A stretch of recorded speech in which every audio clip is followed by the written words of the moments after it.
네, 오늘 신령한 집 이런 제목으로 말씀을 드리도록 하겠습니다. 이제 신령한 집이라고 하면 바로 성전이고 또 영적으로 말하면 우리 교회가 되겠습니다. 이 벽돌로 지은 이 건물, 이것을 우리가 교회라고 흔히 부르지만 실제로 이제 이건 교회 건물 혹은 예배당이고 진짜 교회는 이 사람입니다. 그래서 우리 지금 예수님이 그리스도시고 또 살아계신 하나님의 아들이라고 신앙 고백하는 바로 우리 성도들 함께 모여서 예배하고 또 서로 섬기고 교제하는 바로 우리 성도들의 이 모임이 이제 교회고 주님의 교회라고 하는 것이죠. 그래서 이 건물이 아닌 우리 성도들 사이에서 연결되어 있는 이 관계들로 형성된 이 교회가 바로 이제 하나님의 집이다, 신령한 집이다. 그래서 우리가 모여서 함께할 때 이제 우리 주님의 그 영이 우리 가운데 더 풍성하게 임하여 주시고 또 은혜를 베풀어 주시는 것이죠. 그리고 우리는 신앙생활을 혼자 하는 게 아니고 이렇게 모아서 하나님이 이제 하게 했습니다. 이것이 이제 하나님의 뜻인데요. 우리가 하나님을 만나는 과정에서는 우리가 이제 아주 그 진지하게 우리 개인의 깊은 그 고독함 속에서도 우리 하나님을 만나는데 도움이 될 때가 있습니다. 그래서 우리가 아무도 나를 이해해 주지 못해도 나를 다 아시고 이해할 수 있는 바로 그분, 유일하신 그분을 바라보고 하나님을 상대할 때 우리가 하나님을 만나기에 좋습니다. 그런데 하나님은 그렇게 우리가 계속 개인으로 또 고립된 상태로 하나님과 교제하는 것으로 족하다고 하지 않으세요. 하나님은 그 하나님의 자녀들 또는 하나님의 백성들이 모여서 함께 예배하고 찬양하는 가운데 특별히 더욱더 예비하신 주시는 은혜가 있다는 겁니다. 이것은 이제 하나님의 속성상 그럴 수밖에 없고 우리 인간의 속성상 그럴 수밖에 없어요. 하나님께서 우리가 성경에서 이제 추론을 해서 보면은 하나님도 혼자가 아니세요. 하나님도 태초에 말씀이 하나님과 함께 계셨고 그 말씀도 하나님이시지만 하나님이 또 아버지가 계신 거죠. 그래서 그 함께 계셨다. 우리 창세기를 보면 하나님이 창조하실 때 우리가 창조하자고 이렇게 말씀하지 않습니까? 그래서 이게 하나님도 유일하신 참 하나님 한 분이지만 동시에 그 하나님 안에 성부, 성자, 성령의 교제와 교통이 있었어요. 그 역할을 서로 나누시고 서로 어떤 다른 또 그 면을 가지고 그 일하신다는 것, 서로를 높이고 또 서로를 섬기고 서로를 순종하고 서로를 영화롭게 하면서 하는 그 영원한 교제 속에 하나님이 계시다. 그래서 우리 사람도 사람 속에 이 홀로 있는 것은 좋지 않다. 하나님이 아담에게 그 아내를 만들어 주실 때도 사람이 독차하는 것이 좋지 않다 그랬어요. 왜냐하면은 하나님을 닮게 만들어진 존재인데 하나님도 우리로서 계신 분입니다. 그래서 하나님 닮은 우리 인간은 이 교제와 나눔과 하나가 됨, 또 공동체 속에서 만족할 수 있는 또 거기에서 진가가 나타나고 빛이 발하는 그런 존재로 우리를 지었다고 할 수 있어요. 그래서 이것은 너무 인간의 뿌리 깊게 있기 때문에 우리 그 월드컵 2002년 월드컵 같은 거 할 때 사람들이 혼자 그걸 못 봅니다. 혼자 보면 답답해서 너무 괴로워요.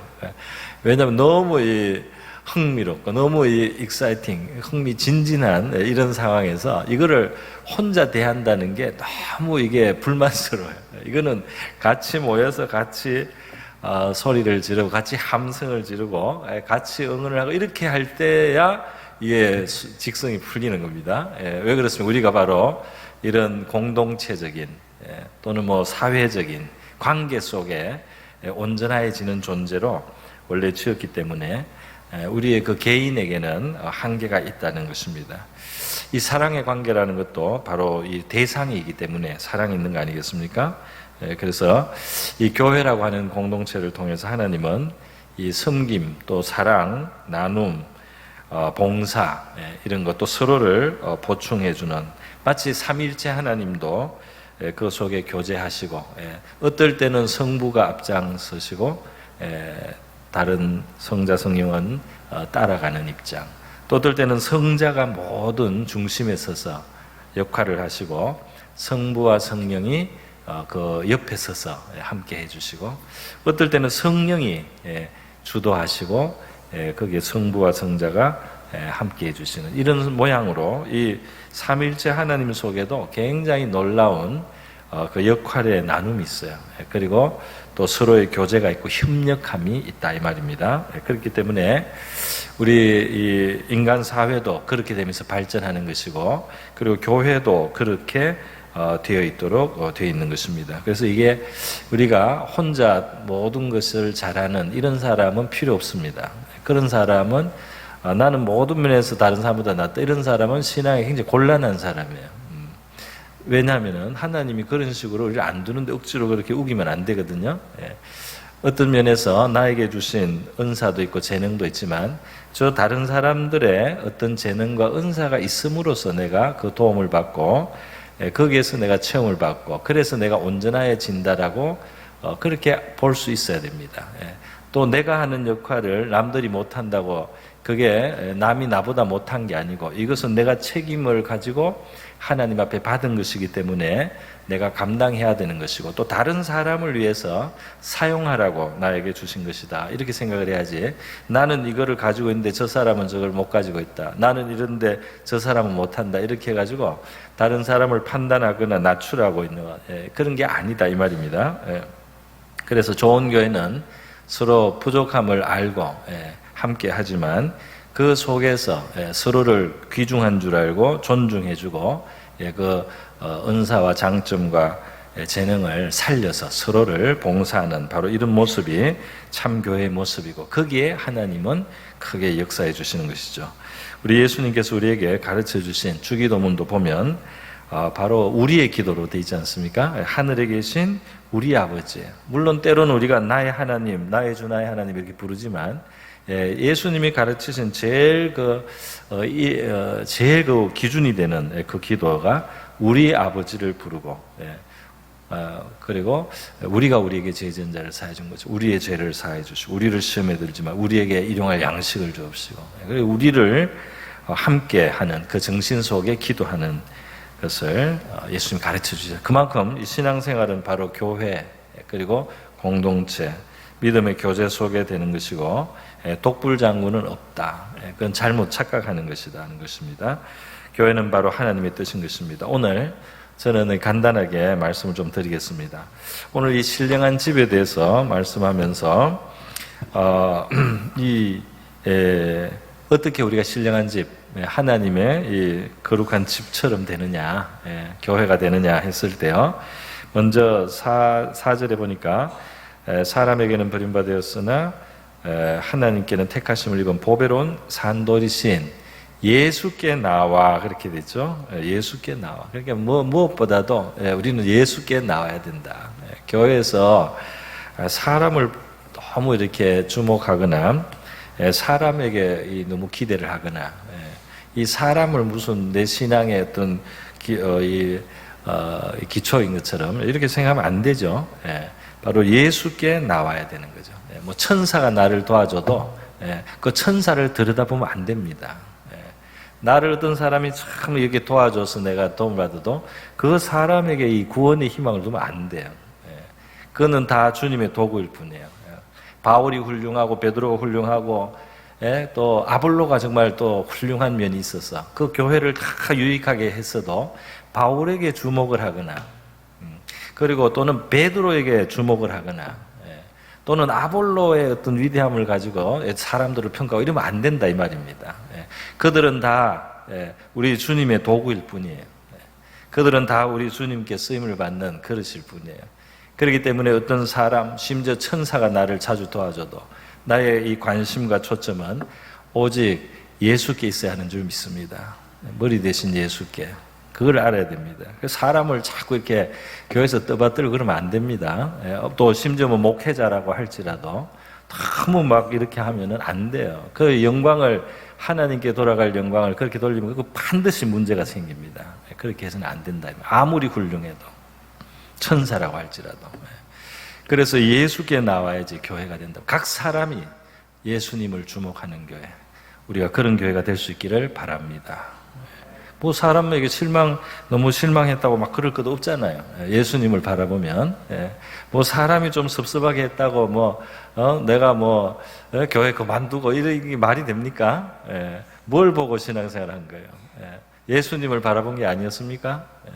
예수님을 바라보고 예수님께 나와서 신앙생활. 각 사람은 머리이신 예수를 붙들라. 어떤 사람은 골로새 교회는 그랬어요. 골로새 교회는 은혜 생활하고 이렇게 기도도 깊게 하다 보니까 한 번씩 천사를 경험하는 일들이 일어났어요. 근데 그거 주목하는 말을 조금이라도 이렇게 하면 안 된다 이 말입니다. 그거는 하나님의 심부름을 하고 주님의 심부름을 한 것일 뿐이에요.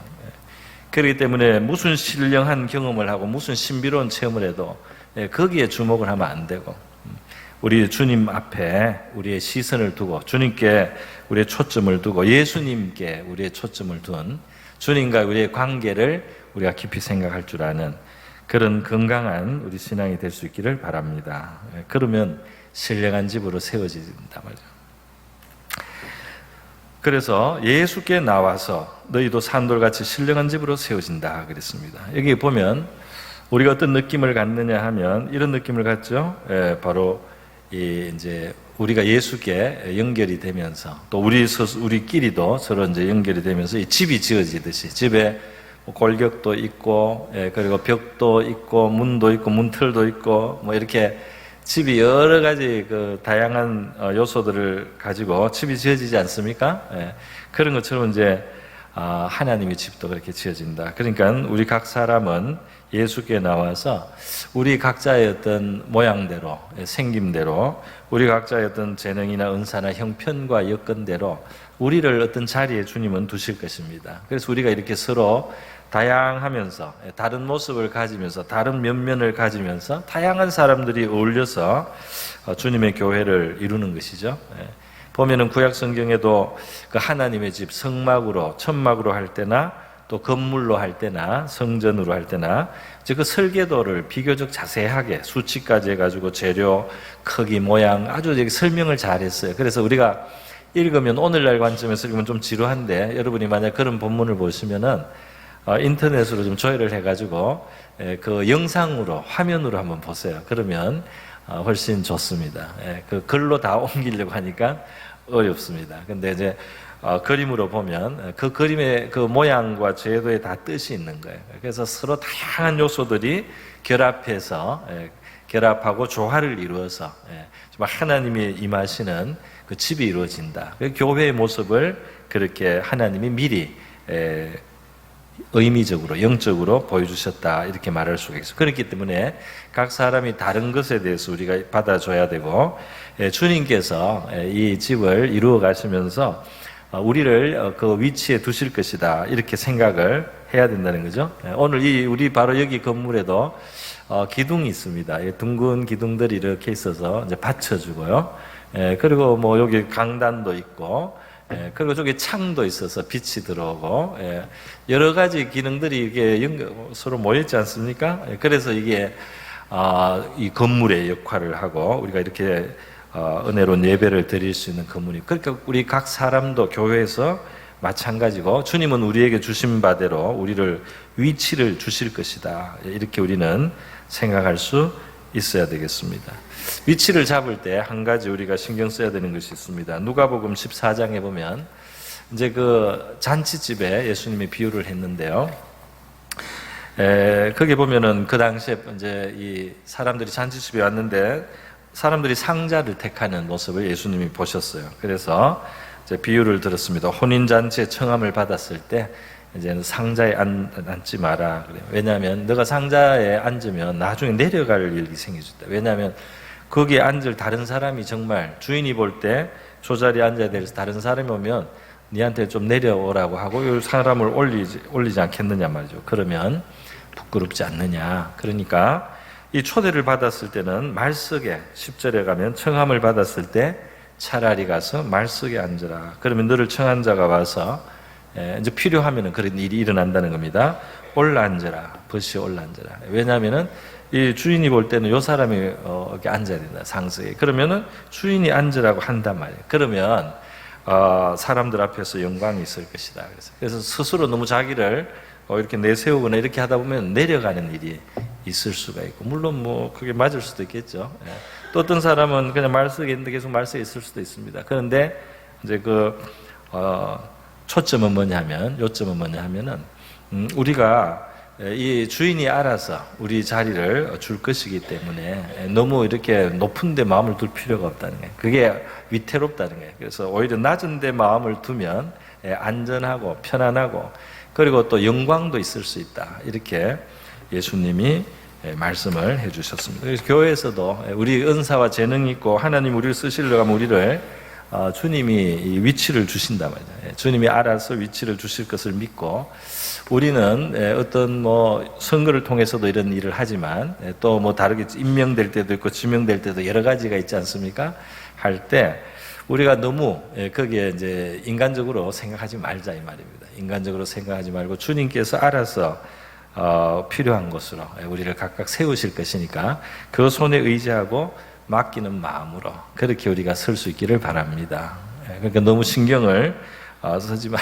선거를 했지만은 예를 들어서 이 선거도 하나의 그 위치를 우리가 이제 섬김의 봉사의 위치와 지위를 이렇게 관련 있는 이제 이런 일입니다. 이럴 때 이것을 우리의 그 관점이 주님의 손에 모두 맡기고, 그래서 저도 담임 목사로 제 개인적인 생각도 있고, 우리 당에도 무슨 생각이 있겠죠.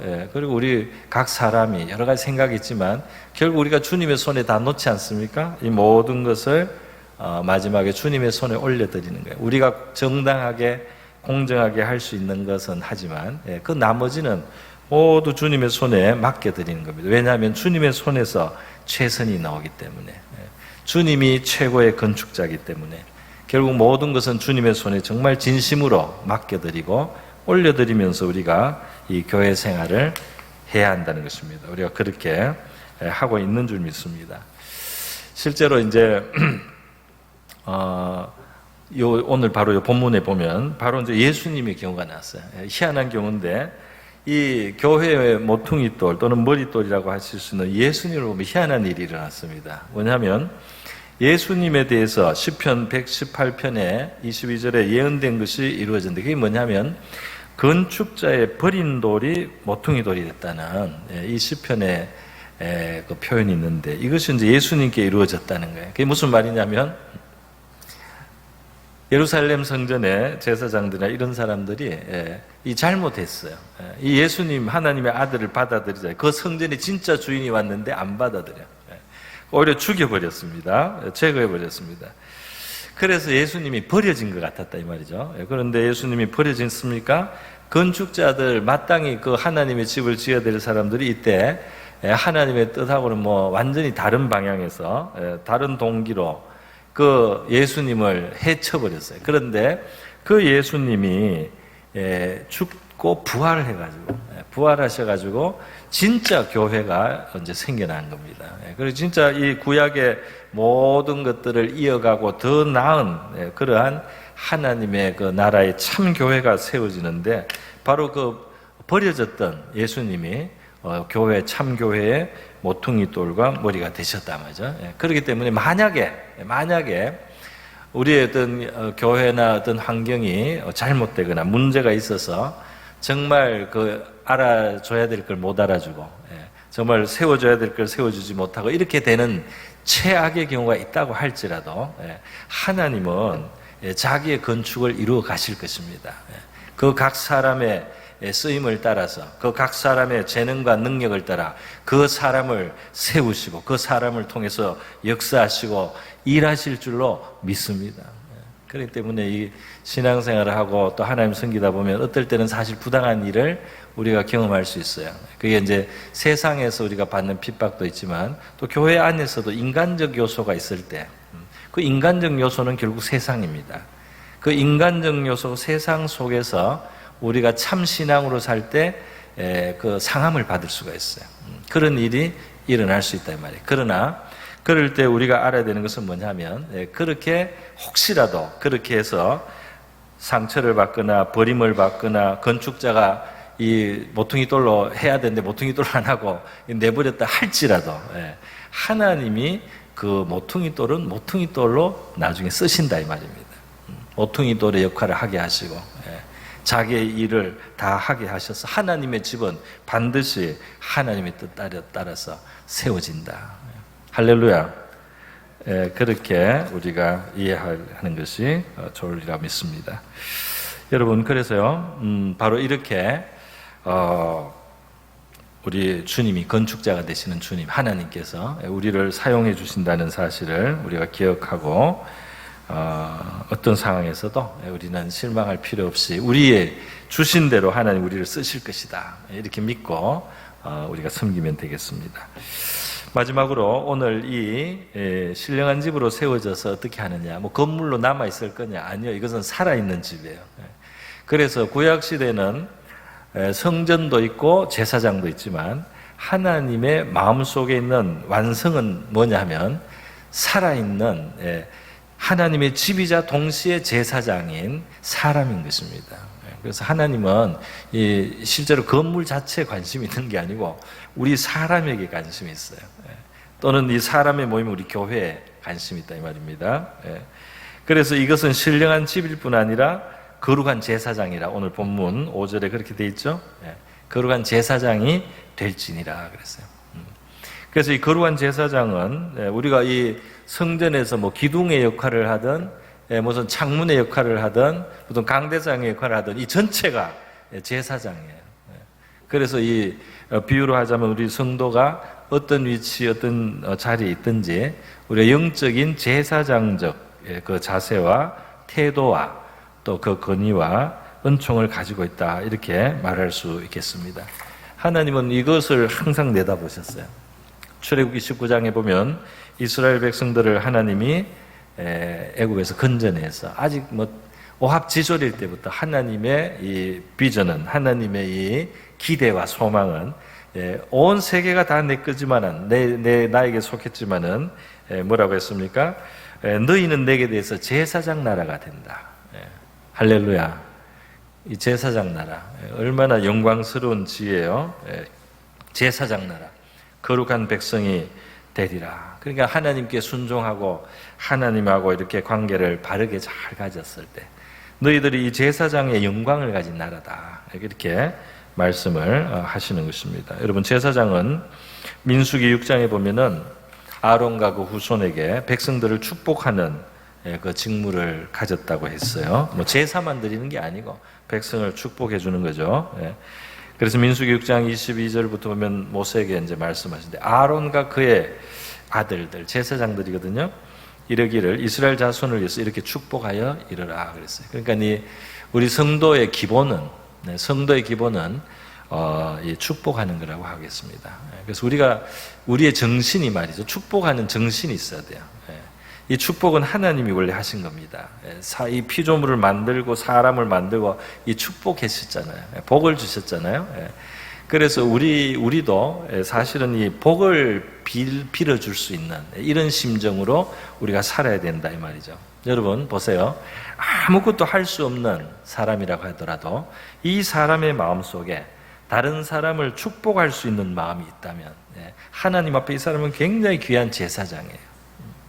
그래서 내가 어떤 사람을 보든지 그 사람의 진정한 유익을 구하고 그 사람이 잘 되기를 하나님 앞에 은혜와 은총을 입고 하나님 앞에 정말 잘 되고 가치 있게 살기를 내가 바래주고 빌어줄 수 있다면 이게 이제 하나님이 원하는 제사장의 마음이고 사실은 하나님을 닮은 마음입니다.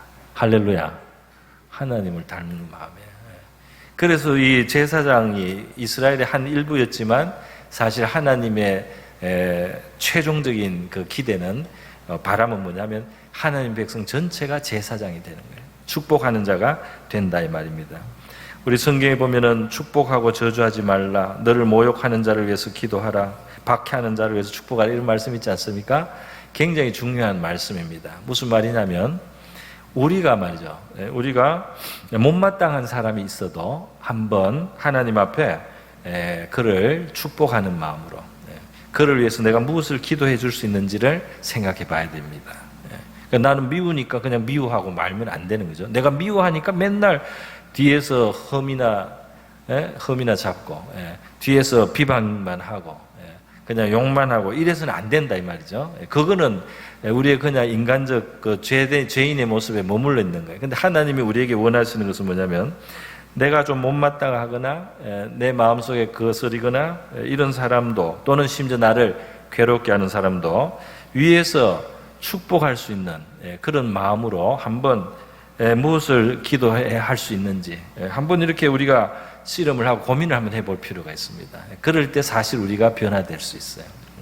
왜냐하면 이 말씀을 순종하려고 하는 것이니까 너를 저주하는 자, 너를 박해하는 자, 너를 모욕하는 자 이들을 위해서 기도해주고 또는 욕해 주려고 한다. 마음에 거스리는 사람, 내 마음에 불편하게 하는 사람 위에서 뭐 우리가 맨날 욕하기는 쉽잖아요. 욕하기는 쉽고 비판하기는 쉽고 또 그냥 외면하기는 쉽지만 우리가 조용하게 하나님 앞에 나가서 그를 위해서 기도한다든지 그를 위해서 참 축복을 참된 그의 참 유익을 위해서 한번 기도하는 마음으로 이렇게 하나님 앞에 접근해 나가면서 우리가 그 사람을 다른 관점에서 한번 생각해보고 이러는 사이에 제사장답게 된다 이 말입니다. 할렐루야. 제사장이라고 모든 사람이 다 좋아 보이겠어요? 제사장이라고 모든 사람을 축복하고 싶겠어요? 그러나 제사장은 본분이 축복하는 거예요. 그게 하나님을 닮은 거예요. 은혜를 모르는 자에게도 악인에게도 해와 비를 내려주시는 은혜로우신 하나님, 온전하신 하나님을 우리가 이제 닮으라고 하나님이 우리를 불러주셨다. 그리고 그 하나님을 닮은 모습 속에 하나님의 최고의 은혜와 은총이 우리에게 부어질 수가 있다 이 말입니다. 할렐루야. 내가 미운 사람 그냥 미워하고 내가 나한테 이만큼 대로준 사람 말로 갚아가면서 우리는 하나님을 닮을 길이 없어요. 그래서 하나님은 우리의 그 죄성을 죽이고 하나님을 닮아갈 수 있도록 그렇게 명령을 주신 것입니다. 저주하는 자, 모욕하는 자, 박해하는 자를 축복하고 기도해줘. 이 제사장 되는 중요한 훈련이라고 할 수가 있겠습니다. 그럴 때 신앙인의 발전이 일어난다 이 말이에요. 신앙의 진정한 발전이 일어난다. 신앙이 정말 한 걸음 더 나갈 수 있다. 내가 미운 사람 그냥 미워하고 나에게 대로준 사람 말로 갚으면서 언제 하나님을 닮겠습니까? 언제 진짜 제사장이 되겠습니까? 언제 신앙이 진짜로 발전해 나갈 수 있겠습니까?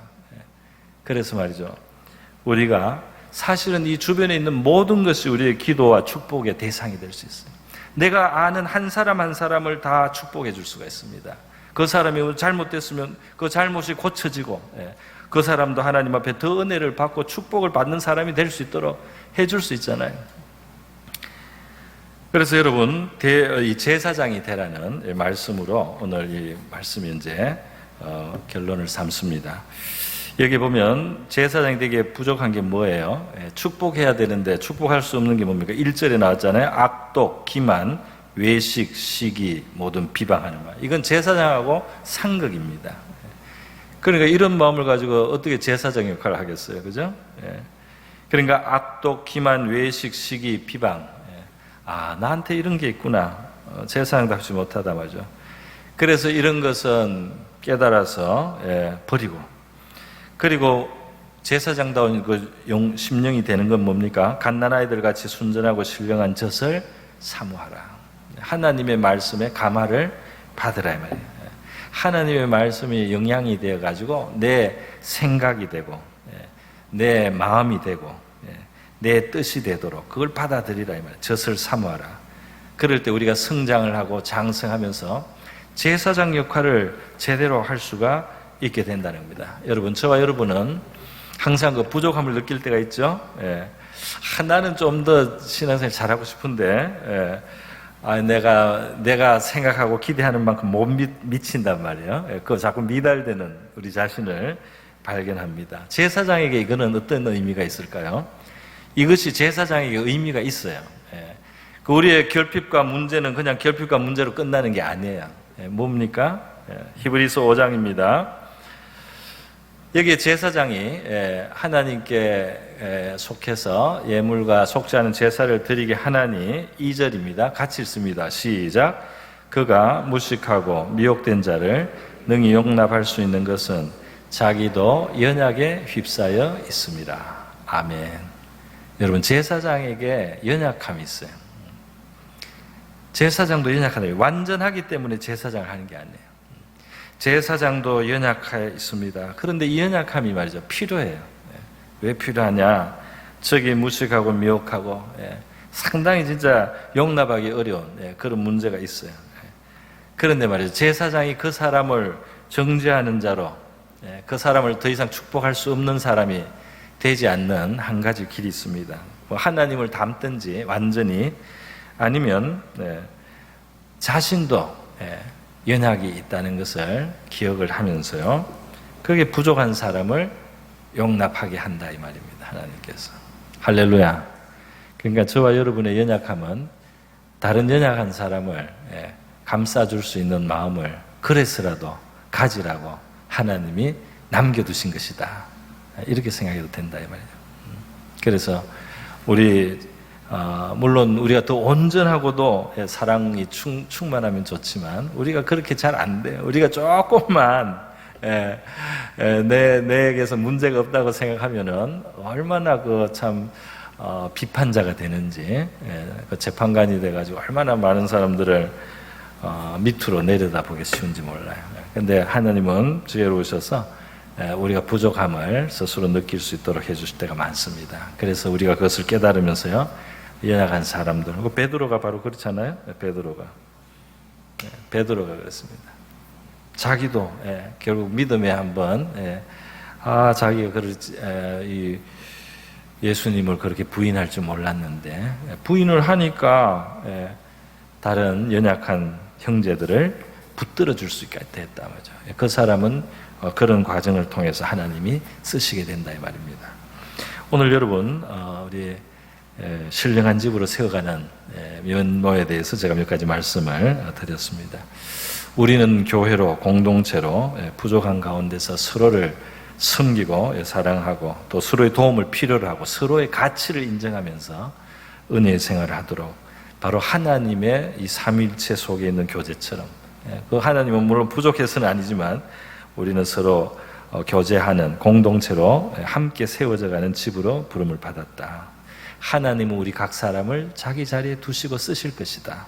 사람은 그렇게 하는데 혹시 실수를 하더라도 하나님은 우리를 반드시 우리에게 주신 은사와 재능과 우리의 그 소명을 따라 우리를 사용하실 것이다. 그리고 우리는 거룩한 제사장으로 축복하는 자들로, 우리 어떤 자리, 어떤 형편, 어떤 여건이 있든지 제사장적 정신을 가진 우리가 하나님을 섬기는 저와 여러분이 될 수 있기를 바랍니다.